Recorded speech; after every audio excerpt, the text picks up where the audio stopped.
Hello, കുരുമുളകിട്ട് വരട്ടിയ beef roast recipe നോക്കിയാലോ. കുക്കറിലേക്ക് 350 gram beef ഇട്ട് 10 ചെറിയ ഉള്ളി രണ്ടായി മുറിച്ചതും 5 അല്ലി വെളുത്തുള്ളി, ഒരു കഷ്ണം ഇഞ്ചി ചതച്ചത്, ഒരു ചെറിയ തക്കാളി അരിഞ്ഞത്, ഒരു വലിയ പച്ചമുളക് രണ്ടായി മുറിച്ചത്, 1/2 ടീസ്പൂൺ ഉപ്പ്, 1/4 ടീസ്പൂൺ മഞ്ഞൾപ്പൊടി, 1.5 ടേബിൾ സ്പൂൺ മല്ലിപ്പൊടി, 1/4 ടീസ്പൂണിന് താഴെ ഗരം മസാലയും ചേർത്ത് നന്നായിട്ടൊന്ന് മിക്സ് ചെയ്തെടുക്കണം. ബീഫിൽ നിന്ന് തന്നെ വെള്ളം ഇറങ്ങി വരുന്നതുകൊണ്ട് വേറെ വെള്ളം ചേർക്കേണ്ട ആവശ്യമില്ല. ഇനി ബീഫ് നന്നായിട്ട് വേവിച്ചെടുക്കണം.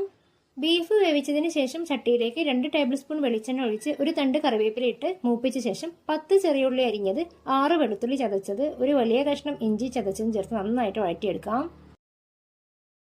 നല്ല മണം വരുമ്പോൾ ഒരു തക്കാളി അരിഞ്ഞതും കൂടി ചേർത്ത് വഴറ്റി കയ്യിലുകൊണ്ട് തന്നെ ഉടച്ചെടുക്കാം. ഇനി ഇതിലേക്ക് ബീഫ് വെള്ളത്തോട് തന്നെ ചേർത്ത് കൊടുക്കണം.